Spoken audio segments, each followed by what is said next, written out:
సంగారెడ్డి జిల్లా కేంద్రంలో BRS party working president, మాజీ మంత్రి కేటీఆర్, బీఆర్ఎస్ పార్టీ సీనియర్ నాయకులతో కలిసి శుక్రవారం సంగారెడ్డి జైల్లో ఉన్న లగచర్ల బాధిత రైతులను పరామర్శించారు. ఈ సందర్భంగా కేటీఆర్ మాట్లాడుతూ బార్స్ పార్టీ నాయకులతో లగచర్ల రైతులను కలిసి వారి ఆవేదన తెలుసుకున్నామన్నారు. లగచర్ల ఘటనలో పేద రైతులు సమిధలు అయ్యారు. పేదల రైతులతో రియల్ వ్యాపారం చేయాలనుకున్నారు. లగచర్లలో పేదల భూమి సేకరించే విషయంలో రైతులను అన్యాయంగా అరెస్టు చేశారని, లక్షల రూపాయల విలువ చేసే భూములను అడ్డుకి పావు షేర్ ఇస్తామంటే ఎలా ఒప్పుకుంటామని రైతులు ఆవేదన వ్యక్తం చేస్తున్నారన్నారు. జైల్లో 16 మంది రైతులను కలవగా వాళ్ల బాధ వర్ణాతీతమని అన్నారు. బాధితులకు అండగా బీఆర్ఎస్ పార్టీ నాయకులు అండగా ఉంటారని అన్నారు. బేషరతుగా కేసులు వెనక్కి తీసుకుని ఆ రైతులను విడుదల చేయాలని అన్నారు.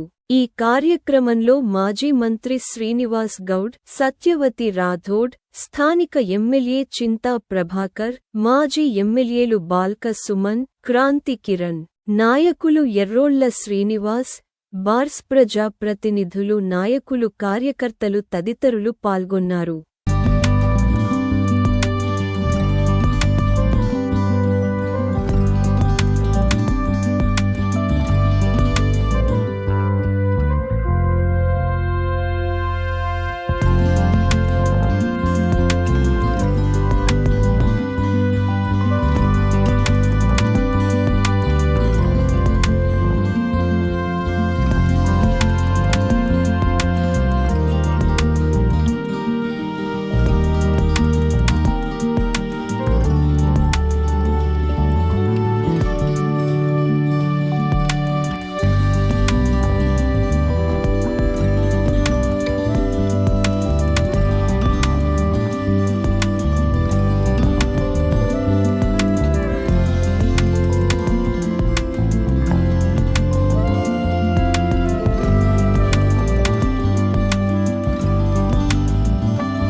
జరుగు అరే నువ్వే ఉంటే ఎట్లా రమ్మా గుంటలు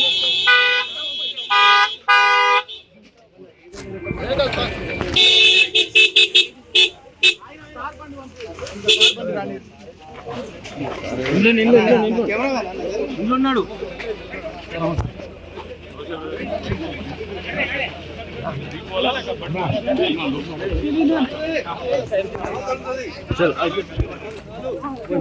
నువ్వు హైట్ ఉందని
మా అన్నగాళ్ళకు అక్కడ మా తమ్ముళ్లకు అక్కడ నేను భూముల సంతర్పణ చేస్తా. ఫార్మా విలేజ్ల పేరిట ఇక్కడ సంగారెడ్డి జిల్లా న్యాల్కల్లో, అక్కడ కొడంగల్లో, ఇంకా అట్లనే మిగతా తెలంగాణలో కూడా ఒక 20 ఫార్మా విలేజ్లు పెడతా అని చెప్పి ఏదైతే ఇవాళ రేవంత్ రెడ్డి కొన్ని వికృతమైన అనాలోచితమైన ఆలోచనలు చేస్తా ఉన్నాడో, ఈ విషయంలో సంగారెడ్డి రైతులైనా సరే, న్యాల్కల్ రైతులైనా సరే, కొడంగల్ రైతులైనా సరే ధైర్యంగా ఉండండి. మీకు బీఆర్ఎస్ ఉన్నది, మీకు కేసీఆర్ ఉన్నాడు, మర్చిపోవద్దని చెప్పి నేను విజ్ఞప్తి చేస్తా ఉన్నా. మీకు ప్రజాస్వామికంగా రావాల్సింది, న్యాయంగా రావాల్సింది పిచ్చేదాకా మేము మీకు అండగా నిలబడతాం. వీళ్ళు ఎన్ని అక్రమ కేసులు పెట్టినా, ఎన్ని అక్రమ నిర్బంధాలు చేసే ప్రయత్నం చేసినా తప్పకుండా మేము ఎదుర్కొంటాం. వాళ్ళ సంగారెడ్డి కేంద్ర జైల్లో ఇవాళ వాళ్ళందరినీ కలిసిన తర్వాత మాకు అనిపించింది ఒకటే, తప్పకుండా ఈ ప్రభుత్వం పేదవాడి ఉసురు తాకి, పేదవాడి కన్నీళ్లలోనే ఇవాళ గిరిజన బిడ్డలు కన్నీళ్లు పెడతా ఉంటే అన్నామామలో కొట్టినారు చూడు అంటే, వాళ్ళు నిజంగా కూడా ఒక్కొక్కరు ఇప్పుడే అనిల్ జాదవ్ చెప్పినట్టు 30-40 కిలోలు కూడా లేని పిల్లలు, వాళ్ళు పాపం మాల్ న్యూట్రిషన్ తో బాధపడే పిల్లలు, బట్టలు కూడా చక్కగా లేవు. వాళ్ళు కలెక్టర్ను కొట్టినరు, అటెంప్ట్ మర్డర్ అని పెట్టడానికి నీకు మనసెట్లా ఒప్పింది రేవంత్ రెడ్డి అని నేను అడుగుతా ఉన్నా. చేతనైతే మాతో కొట్లాడు, చేతైతే రాజకీయ నాయకులుగా మాతో తలపడు, అంతేగాని పేదలకు ఈ రకమైన కష్టం కలిగించవద్దు. బేషరతుగా ఇక్కడైనా సిగ్గు తెచ్చుకొని ఈ కేసులన్నీ వెంటనే రద్దు చేయాలి, వాళ్ళను వెంటనే విడుదల చేయాలని చెప్పి మేము డిమాండ్ చేస్తా ఉన్నాం. దాంతో పాటు ఇంకా రాష్ట్ర వ్యాప్తంగా ఫార్మా విలేజ్ల పేరిట సంగారెడ్డిలో కావచ్చు, ఇంకొకడ కావచ్చు, ఏదైతే ఇవాళ పేదల నోళ్లు కొట్టే ప్రయత్నం జరుగుతుందో తప్పకుండా అక్కడ కూడా బీఆర్ఎస్ పార్టీ పేదలకు అండగా ఉంటుంది, రైతులకు అండగా ఉంటుంది అనే మాట కూడా మీకు చెప్తూ, ఆ కుటుంబాలన్నిటికీ కూడా బయట కూడా మా అక్క కూడా ఇప్పుడే చెప్పింది, ఒక ప్రెగ్నెంట్ అమ్మాయి ఉంది అందులో జ్యోతి అని. రేపు సత్యవతి రాథోడ్ గారు స్వయంగా ఆ అమ్మాయిని హాస్పిటల్ కూడా తీసుకొని పోతా ఉన్నారు. ఇది బీఆర్ఎస్ పార్టీ యొక్క మానవత్వం. వాళ్ళ బీఆర్ఎస్ అనే పార్టీ ఈ రాష్ట్రంలోని పేద వర్గాలందరికీ అన్ని రకాలుగా అండగా ఉంటుంది. ఏ కష్టం వచ్చినా మేము ఉంటామనే మాట మళ్ళొకసారి చెప్తూ, మరి మీకు కూడా మీడియా మిత్రులకు గత 2 రోజులుగా ఈ సంఘటన అన్నింటిని కూడా కవర్ చేస్తున్నందుకు మీకు కూడా ప్రత్యేకంగా ధన్యవాదాలు, నమస్కారాలు. జై తెలంగాణ. గౌరవనీయులు పెద్దలు శ్రీమతి సత్యవతి రాథోడ్ గారు, ఎమ్మెల్సీ గారు, మాజీ మంత్రి గారు, మాజీ మంత్రి శ్రీనివాస్ గౌడ్ గారు, గౌరవనీయులు సంగారెడ్డి ఎమ్మెల్యే చింతా ప్రభాకర్ గారు, గౌరవనీయులు జహీరాబాద్ ఎమ్మెల్యే మాణిక్రావు గారు, గౌరవనీయులు బోత్ ఎమ్మెల్యే అనిల్ జాదవ్ గారు, గౌరవ కుత్బుల్లాపూర్ ఎమ్మెల్యే సోదరులు ఏపీ వివేకానంద్ గారు, గౌరవ ఎమ్మెల్సీ షంబీపూర్ రాజు గారు, గౌరవ ఎమ్మెల్సీ నవీన్ కుమార్ రెడ్డి గారు, అదేవిధంగా మాజీ శాసనసభ్యులు గౌరవనీయులు రామావత్ రవీంద్ర కుమార్ గారు, అదేవిధంగా క్రాంతి గారు, ఇంకా చాలామంది నాయకులు, కార్పొరేషన్ల చైర్మన్లు, ఇంకా చాలామంది మా జాన్సన్ గారు, మాజీ ఎమ్మెల్యే బాల్కా సుమన్ గారు, ఇంకా చాలామంది నాయకులు అందరం కూడా కలిసి ఈరోజు లగచర్లలో జరిగిన నిరసనలో సమిధలుగా మారిన పేదలు ఎవరైతున్నారో తమ భూములు తమకే ఉండాలి, మార్కెట్లో 60-70 లక్షలు ఎకరానికి ఉన్న భూములు ప్రభుత్వం అడ్డికి పావు షేరుకు రియల్ ఎస్టేట్ దందా చేసేందుకు గుంజుకుంటామంటే, మాకున్న జీవితాన్ని లాగేసుకుంటామంటే, ఉన్న మొత్తం జమీన్ అంతా గుంజుకుంటామంటే అట్లెట్లా ఒప్పుకుంటామని చెప్పి 9 నెలలుగా పోరాటం చేస్తున్న లగచర్ల, హకీంపేట, ఆ పక్కనే ఉండే 2 తాండాల అన్నదమ్ములు, ఆడబిడ్డలు నిన్న మొన్న ఈరోజు వరుసగా రాష్ట్రం మొత్తం చూస్తుంటే రోధిస్తున్నారు, ఆక్రోషిస్తూ ఉన్నారు. కష్టపడి సాధించుకున్న తెలంగాణలో ఇవాళ ఒక రాబందు మాదిరిగా రేవంత్ రెడ్డి అనాలోచితంగా ఏ ఫార్మా కంపెనీలు అంటే కాలుష్యం అని ఆయననే ప్రచారం చేసిండో అదే ఫార్మా కంపెనీని కొడంగల్ తెస్తా, ఇక్కడ పెడతా, దానికి 3000 ఎకరాలు కావాలా అని చెప్పి పేదల భూములు గుంజుకుంటుంటే వాళ్ళు మరలబడ్డారు. వాళ్ళు మరలబడితే 9 నెలలు వాళ్ళు పోరాటం చేసినా ఎవడూ పట్టించుకోకపోతే అధికారులు వస్తే వాళ్ళు నిరసన చెప్పినారు. నిరసన చెప్తే అందులో చాలా దుర్మార్గమైన పరిస్థితి. వాళ్ళ మేము ఇక్కడ ఉన్న 16 మందిని కలిసినాం.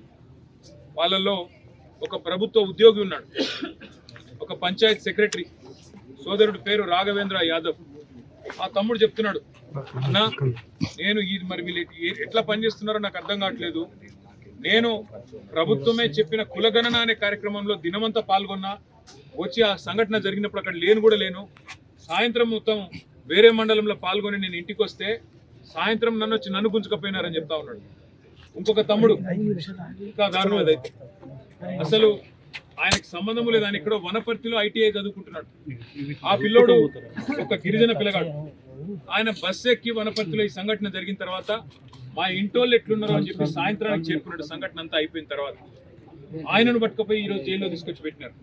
మేము అడిగినాం ఏం జరిగింది అంటే వాళ్ళు చెప్పేది ఒకటే, అన్న మొత్తం 60-70 మందిని మొదలు అరెస్ట్ చేసినారు, 2 DCMలలో తీసుకొని పోయినారు. మా దుద్యాల మండల కాంగ్రెస్ పార్టీ అధ్యక్షుడు ఆయన పేరు శేఖరు, ఆయన అనుచరులు కూడా ఈ దాడిలో పాల్గొన్నారు. ఇక్కడ కాంగ్రెస్ వాళ్ళ భూములు కూడా పోతున్నాయి. వాళ్ళ పేర్లు కూడా చెప్పినారు మాకు, రమేష్, ఇంకా 4 పేర్లు చెప్పినారు. ఒకసారి పేర్లు నరసింహులు, రమేష్, ఇంకా రాములు నాయక్ అని కాంగ్రెస్ వాళ్ళ భూములు పోతుంటే వాళ్ళు దాడి చేసినారన్న. మొత్తం 70 మందిని తీసుకుపోయినారు. ముందు తీసుకుపోయినాక తిరుపతి రెడ్డి ఫోన్లో ఆదేశాలు ఇస్తున్నాడు. ఒక రాజ్యాంగేతర శక్తి, ముఖ్యమంత్రి అన్న కావడమే ఆయనకున్న అర్హత, ఆయనకి ఏ పదవి లేదు, ప్రజాప్రతినిధి కాదు. కలెక్టర్లు ఆయన ముంగట మోకరిల్లాల. ఇవాళ అధికారులు మొత్తం ఆర్డీఓలు, పోలీసు వాళ్ళు ఆయన చెప్పినట్టు ఆడాల. కొడంగల్కు ఆయన చక్రవర్తి, రారాజు. రేవంత్ రెడ్డి కాదు, అక్కడ రేవంత్ రెడ్డిది ఏం చెల్లదట, తిరుపతి రెడ్డిదే నడుస్తుందట. ఆ తిరుపతి రెడ్డి శిష్యుడు శేఖరు మండల కాంగ్రెస్ పార్టీ ప్రెసిడెంట్.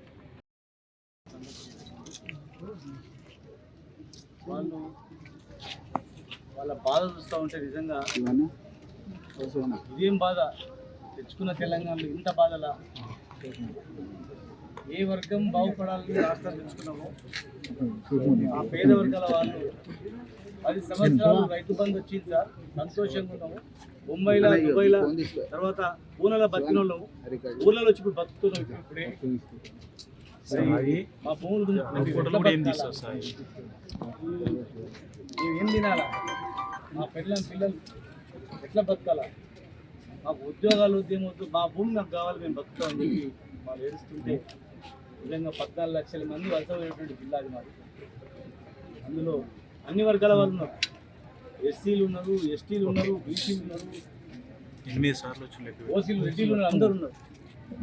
అందరు రైతులు కూడా మాకు భూములు పోతే మేము బతుకం వస్తాం. ఇక ఇప్పటికీ కొట్టి చంపినారు పోలీసులు. మళ్ళీ చెప్తే మళ్ళీ అంతా కొడుక అంటే మేము చెప్పలేకపోయినాం కదా అని చెప్పి మొక్కలు చూస్తుంటే మాకు కూడా నిజంగా కళ్ళకి నీళ్ళు వచ్చినాయి. ఇది ప్రభుత్వం పేదల భూములు పెంచుకొని ఏం చేస్తారు? ముఖ్యమంత్రి గారి జిల్లాలోనే, ముఖ్యమంత్రి గారి నియోజకవర్గంలోనే జరిగితే ఇక కంచేసేం ఎట్లయితే ఇప్పటికైనా ఆలోచన చేయాలి. వెంటనే బేషరతుగా కేసులన్నీ మాఫ్ చేయాలి, విడుదల చేయాలి. జిల్లాలో ఎవరు గట్టిగా మాట్లాడితే వాళ్ళు జైలు పెడతాము. ఇల్లు కుర్చీలు అందులో ఇల్లు కాళ్ళు పొల కొట్టింది, గట్టిగా మాట్లాడితే వాళ్ళని జైలు పెట్టింది. ఈరోజు మా భూములు మాకు కావాలంటే వీళ్ళని జైలు పెట్టింది. ఎంతమందిని జైల్లో పెడతారు, ఎంతమందిని నిర్బంధిస్తారు? ఈ గడ్డ అనేది ప్రాణాలకు తెగించే గడ్డ. ఇది కేసీఆర్ గారి నాయకత్వంలో ఆనాడు తెలంగాణ తెచ్చుకున్నాం, కన్నా కష్టాలు పడ్డాం. మరి మాకన్నా ఎక్కువ బ్రహ్మాండంగా చేస్తామంటే ప్రజలు మోసపోయి కాంగ్రెస్ పార్టీకి అధికారం ఇచ్చారు. మరి ఇచ్చిన హామీలు నెరవేర్చడంలో ధ్యాస పెట్టాలి కానీ ప్రశ్నించిన వాడిని జైల్లో పెడతాం, ఎవరు ప్రశ్నిస్తే వాళ్ళని మాట్లాడితే జైల్లో పెడతాం, కేసులు పెడతాం, కేటీఆర్ గారిని జైల్లో పెడతాం, సత్యవతి రాథోడ్ గారిని జైల్లో పెడతాం, సవిత గారిని జైల్లో పెడతాం, మమ్మల్ని జైల్లో పెడతామంటే వీళ్ళని వదిలిపెట్టండి, మమ్మల్ని అందరినీ జైల్లో పెట్టండి. నిన్ననే మా నాయకుడు అన్నారు, పేద ప్రజల గురించి, రైతుల గురించి, మీ గురించి, తెలంగాణ మీ అందరి గురించి నన్ను జైల్లో పెట్టమనండి, ఎన్ని రోజులు పెట్టినా పెట్టమనండి, కసి తీర్చుకోమనండి, కానీ మా మీద కోపం ప్రజలను తీస్తారు చెప్పండి. ఇవాళ మేమందరం కూడా అదే కొడతా ఉన్నాం. ఖచ్చితంగా యావత్ తెలంగాణ మొత్తం గ్రహించాలి, తెలంగాణ మొత్తం ఒకసారి ఆలోచన చేయాలి. ఈ నిర్బంధాలు ఏంటండి? తెలంగాణ తెచ్చిలో తెలిస్తే ఆ బరువు బాధ్యత కనుక ఇప్పటికైనా ఆలోచన చేసి వెంటనే విడుదల చేసి కేసులను ఎత్తేయాలి. లేదంటే ఖచ్చితంగా ఈ గడ్డ ప్రజా ఉద్యమాల గడ్డ. ఇది అది ఏ రూపం జరిగినటువంటి సంఘటన చాలా దారుణం.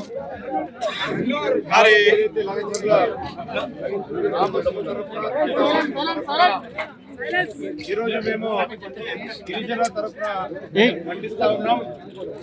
అమాయకుల ఓట్లతో గెలిచినటువంటి ముఖ్యమంత్రి గారు కొడంగల్లో మరి అదే ప్రజల మీద బలవంతంగా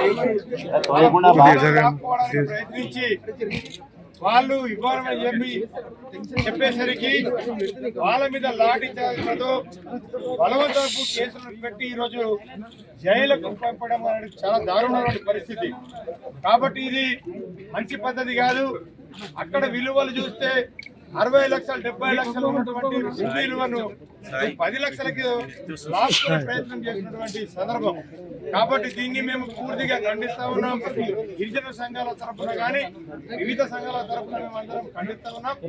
మేము కూడా త్వరలోనే ప్రతి ఒక్క జిల్లాలలో కూడా వాళ్ళకు మద్దతుగా ఖచ్చితంగా ఏదైతే ఉన్నదో ప్రతి ఒక్క జిల్లా కలెక్టర్ ఎదురుగా మేము కూడా ధర్నాలు మొదలు పెడతామని చెప్పేసి ఈ తర్వాత తెలియజేసుకుంటున్నాం. కాబట్టి తప్పకుండా మీకు గుణపాఠం చెప్పే రోజులు దగ్గర పడ్డాయి.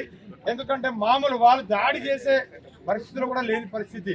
ఒక్కొక్కరు చూస్తే 20 కిలో 30 కిలోలు ఉన్నటువంటి వాళ్ళు పాపం అమాయకులు ఉన్నటువంటి వాళ్ళను ఈ విధంగా మీరు చిత్రహింసలు పెట్టి నానా తంటాలు పెట్టి వాళ్ళకి చూస్తూ ఉంటే బాధలు నడవస్తలేదు. వాళ్ళకి ఒక్కొక్కరు పరిస్థితి చూస్తే ఒక్కొక్కరు నడవస్తలేదు. ఆ విధంగా ఏడుస్తున్నారు అమాయకులను. మీరు ఈ విధంగా ఏదైతే మీ పోలీసులను పెట్టి బలవంతంగా ఒక్కొక్క పోలీసు వాళ్ళు ఏదైతే వాళ్ళ కుటుంబాలలో చీదరేజలు పెట్టి లోపల పెట్టి చాలా దారుణంగా లాఠీలతో కొట్టడం వాళ్ళకి నడవరాని పరిస్థితి ఈరోజు. కాబట్టి వాళ్ళని చూస్తే చాలా బాధగా కనిపిస్తుంది. కాబట్టి మా నాయకత్వం కూడా వాళ్ళందరినీ మేమందరం టీంల పరంగా మేమందరము పెద్దలు గౌరవనీయులు కేటీఆర్ గారు ఏదైతే ఉన్నారో వాళ్ళు వచ్చి ఈరోజు వాళ్ళని పరమించడం వాళ్ళు చూస్తే కాలు వల్ల పడతా ఉన్నారు, ఏడుతా ఉన్నారు.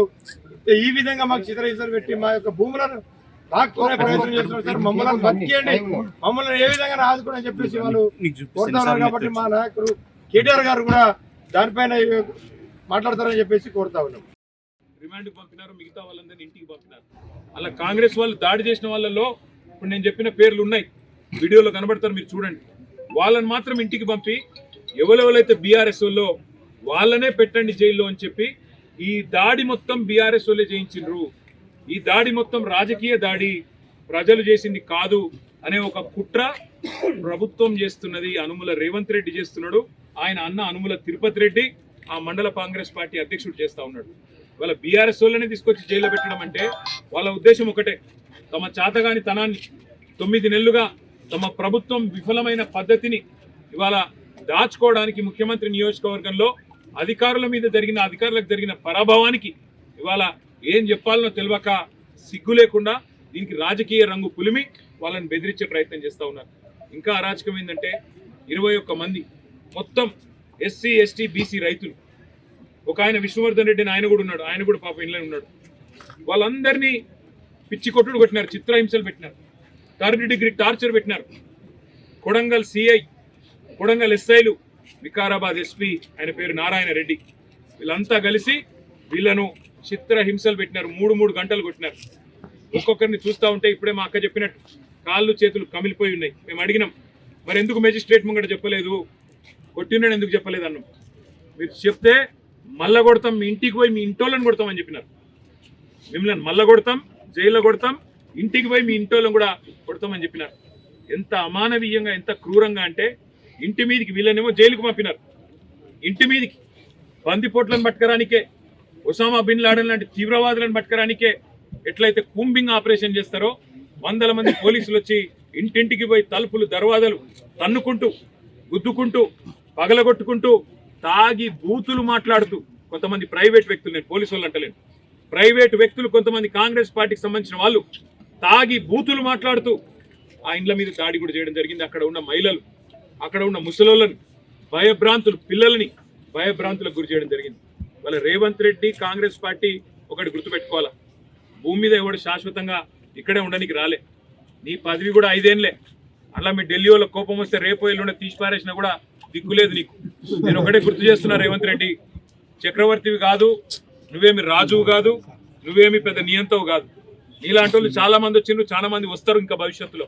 ఒకటి మాత్రం పక్కా, పేదవాళ్లతోని ఎస్సీ ఎస్టీ బీసీలు, చిన్న సన్నకారు రైతులు ఉన్న మొత్తం భూమిని నేను గుంజుకుంటా, ఏమన్నా చేస్తా, నేను కొడంగల్ మాత్రం మా అల్లునికి ఫార్మా కంపెనీ పెట్టిస్తా అంటే ఇది తెలంగాణ సమాజం మాత్రం తప్పకుండా తిరగబడుతుంది. ఇలా కొడంగల్ మరలబడ్డది, రేపు తెలంగాణ మొత్తం మరలబడుతుంది. నీకు బాగా ఉన్నది, ఏదో కుట్ర అని చెప్పాలి, ఏందో జరిగిందని చెప్పాలి, జైల్లో పెట్టాలి. మా పట్నం నరేందర్ రెడ్డిని కూడా జైల్లో పెట్టిండు. సరే, రాజకీయ నాయకులను మమ్మల్ని జైల్లో పెడితే పెట్టినావు, మేము చూసుకుంటాం. ఎందుకంటే నిన్ను ఏం చేయాలో రేపు మేము అధికారంలోకి వచ్చినాక మాకు కూడా తెలుసు, మేమేం వదిలిపెట్టాం. కానీ ఒకటి మాత్రం పక్కా, ఇవాళ ఈ 21 మందిని ఎవరినైతే నువ్వు జైల్లో పెట్టినావో వాళ్ళ కుటుంబాలు, వాళ్ళ ఉసురు నీకు, నీ పార్టీకి తప్పకుండా తాకుతుంది. ఏ పేద ప్రజల ఓట్లతోనైతే కొడంగల్ గెలిచినవో, ఏ పేద ప్రజలకైతే 420 హామీలు ఇచ్చి 6 గ్యారంటీలు 100 రోజులని నమ్మబలికి అఫిడవిట్లలో సంతకం పెట్టి గెలిచినవో, ఇలా వాళ్ళ ఉసురు పోసుకుంటున్నావు చూడు, తప్పకుండా వాళ్ళ ఉసురు నీకు తాకుతుంది. నేను ఒకటే మాట చెప్తా ఉన్నా, ఆ కుటుంబాలన్నిటికీ కూడా మీకు మొత్తంగా బీఆర్ఎస్ అండగా ఉంటుంది. తప్పకుండా 21 కుటుంబాలను మిమ్మల్ని బయటికి తీసుకొచ్చేదాకా బెయిల్ మీద న్యాయ పోరాటం మేమే చేస్తాం. రాఘవేంద్ర యాదవ్ అనే తమ్ముడికి నేను చెప్పిన, తమ్ముడు నా ఉద్యోగం ఏమవుతుంది అన్నా అని అడిగిండు. నీ ఉద్యోగం ఏం కాదు, రేవంత్ రెడ్డి మెడలు వంచైనా సరే నీ ఉద్యోగం అవసరమైతే సుప్రీంకోర్టు దాకా కొట్లాడతాం, నీ ఉద్యోగం పోనీయం తమ్ముడు అని చెప్పిన. అట్లాగే మిగతా తమ్ముళ్ళు కూడా ఎవరైతే భయపడుతున్నారో, ఇవాళ తిరుపతి రెడ్డి దౌర్జన్యాలకు, పోలీసు వాళ్ళ దురాగతాలకు భయపడుతున్నారో వాళ్ళకు కూడా నేను విజ్ఞప్తి చేస్తా ఉన్నా, మిమ్మల్ని ఇంతకంటే పీకేదేం లేదు. ఇప్పటికే కేసులు పెట్టిండ్రు, అటెంప్ట్ మర్డర్ కేసు పెట్టిండ్రు, ఇక జైలు అనేది తెచ్చి పెట్టిండ్రు. ఇంతకంటే మీకేం పీకేదేం లేదు, ఇంకా ఉరి శిక్ష వేసేదైతే లేదు. ఆడ జరిగిన దాన్ని ఏదో దానికి మసిపూసి మారేడుకాయ చేసి పెద్దగా చేసే ప్రయత్నం చేసి తన అసమర్థతను, తన చాతగాంతనాన్ని, తన చేవలేనితనాన్ని ఇవాళ రేవంత్ రెడ్డి కప్పిపుచ్చుకునే ప్రయత్నం చేస్తూ ఉన్నాడు. ధైర్యంగా ఉండండి, ప్రజాస్వామ్యబద్ధంగా కొట్లాడదాం. 60-70 లక్షల ఎకరం విలువ చేసే భూమిని 10 లక్షలకి అడ్డికి పావుషేరు గుంజుకుంటానంటే తప్పకుండా మీకు అండగా మేముంటాం. న్యాయస్థానాల్లో కూడా మీకు అండగా మేము నిలబడతాం. ఎవరు కూడా బెదిరించినా, ఎందుకంటే వాళ్ళు భయపడుతున్నారు, బయటకు వచ్చినాక బెదిరిస్తారన్నా, మళ్ళా కేసులు పెడతారన్నా, మళ్ళా జైలు పంపుతారన్నా, మేము సంతకాలు పెట్టాల్సి వస్తుందేమో అన్నా అని చెప్పి వాళ్ళు భయపడతా ఉన్నారు. వాళ్ళకి మేము అదే చెప్తా ఉన్నాం, బయట ఉండే ఇక్కడ సంగారెడ్డిలో కూడా మొన్న న్యాల్కల్లో ఇక్కడ కూడా మొన్న ఆందోళన జరిగింది రేవంత్ రెడ్డి అనాలోచిత నిర్ణయాల వల్ల.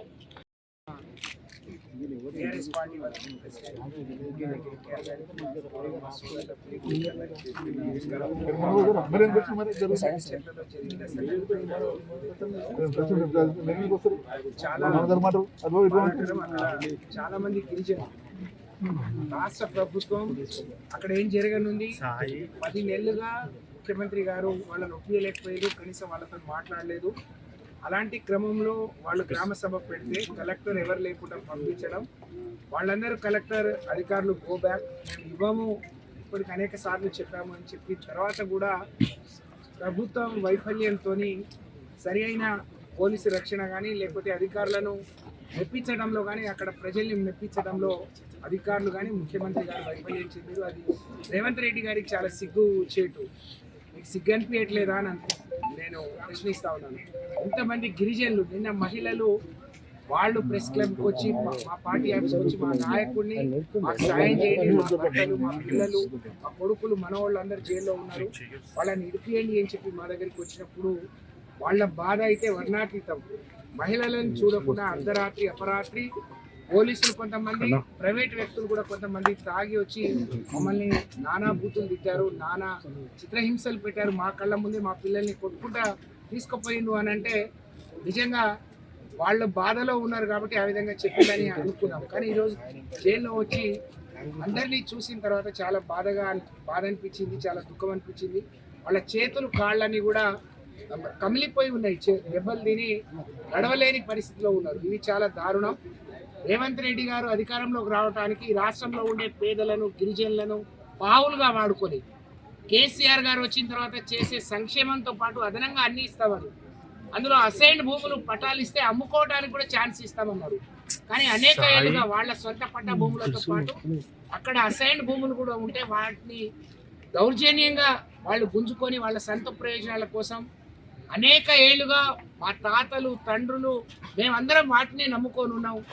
మరి దాన్ని మమ్మల్ని ఖాళీ చేసి వెళ్ళిపోమంటున్నారు. ఎకరమో అరెకరం అమ్ముకొని ఇల్లు కట్టుకున్నాం, ఇల్లుకి ఏమి ఇస్తామో చెప్పలేదు. కొంతమందిని ఊళ్ళలో పిలిచి ఎకరానికి 10 లక్షలు అన్నారు. మాకు రోడ్డు ముఖాన ఉన్నాయి, ఒక్కొక్కటి 50-60 లక్షల రూపాయలు పోతుంది, ₹1 కోటి కూడా పోతుంది. అలాగే ఎక్కడో ఉద్యోగం ఇస్తా అన్నారు. మేము పని చేసుకొని కూలీ నాలి చేసుకునే వాళ్ళు నెలకు 20-25 వేలు సంపాదిస్తున్నాం. ఆ ఉద్యోగాలు కూడా ఎక్కడో టెంపరీ ఉద్యోగాలు ఇస్తా అన్నారు, మేము ఒప్పుకోలేదు. అలాంటిది మమ్మల్ని ఇంత దారుణంగా మా భూముల మీద మా ఇండ్ల మీద మాకు హక్కు లేకుండా మమ్మల్ని బందిపోటులాగా మరి మమ్మల్ని ఈ విధంగా చిత్రహింసలు పెట్టడం దారుణం అని చెప్పి మా నాయకుడి కాళ్ళ మీద పడి బోర్నా అని వాళ్ళు విలిపిస్తుంటే నిజంగా చాలా దుఃఖం అనిపించింది, బాధ అనిపించింది. నేను మా మీడియా సోదరుల ద్వారా ఈ రాష్ట్రంలో ఉండే గిరిజనులందరికీ పిలుపునిస్తా ఉన్నాను. ఏ ग्वार भाई ने सेने राम राम मत मैंने सेने विज्ञप्ति करी तुम्हारे बेटी ने बयान ने उन्हाड़े रेवंत रेड्डी मुख्यमंत्री व्यवस्थ काय बातें की आज काय करो छे ग्वारे टाणुआ जमींदारी के जे पाप में उंदर बाप दादा कमाए जो को उंदर याड़ी बाप कमाए जो को वने नमन 32 बुकेट खारे जे जमीन खाली करो तो किदे कोनी के आज रात आन मार टाणु बायुन से न देख जो उंदने कति को हाथ गालन धकले फीमेले असल पुलिस आधे लारे दूसरा आधे कोई लेडीज आई कोनी आई जो से बाहर होगी लेकिन वो काल रोरी तो हमें रास बाधा लागो आज उंदर घरे वाले उन्हें उंदर बेटी बेटा ने पोते उन देख तो अवड़ा कोड़ा छुचा पर दी विनोद के अवड़ा कोड़ा छुचाड़ से हम सीख ना बड़ी सीख रहेंगे एक स्वारा मकड़ी को सीख रो నేను ఎక్కడ నేను తప్పు చేయలేదు బయటికి పోయి వచ్చాను నేను ఐటీఐ చేస్తున్నాను మరి నన్ను దౌర్జన్యంగా పట్టుకొని మా భూములు కూడా ఉన్నాయని నిజంగా భూములు ఉండి వేరే పార్టీలో ఉంటే వాళ్ళని ముట్టుకోలేదు వాళ్ళని ఏమనలేదు కేవలం మేము బీఆర్ఎస్ పార్టీలో ఉన్నామనే బాధతోని మమ్మల్ని ఫోటోలో లేకున్నా మమ్మల్ని ఉన్న వాళ్ళని తొలగించి మమ్మల్ని మా పేర్లు పెట్టి మమ్మల్ని కొట్టిరు అని చెప్పి మేము జీవితంలో బయటకు వస్తామా మేము అందరినీ చూడగలుగుతామా అని చెప్పి వాళ్ళు నిజంగా వాళ్ళ ఆవేదన చాలా వర్ణాతీతం చాలా బాధాకరం అందుకనే ग्वारे समाज में मसे ने विज्ञप्ति करी छू आज ग्वारे ने कापाड़ा ने आचो को बल्ला को काय को करे छोड़ दे उंदूर मुंडे डी रजे उंदूर पेटे डी रजे को आज अनेन सुधा कोसले ना आज दौर्जन्य कर रहे जे लगचेरलार ग्वारे उन्हें सेने अपन ग्वार जाति से अंडा करो मदद तेल पड़ोगे हम से टाणुआ जान से गामुआ जान एक ही ने बातें करें ముందు అండగా रहना हमसे छान कर भरोसा कल्पिंचడం मैं विज्ञप्ति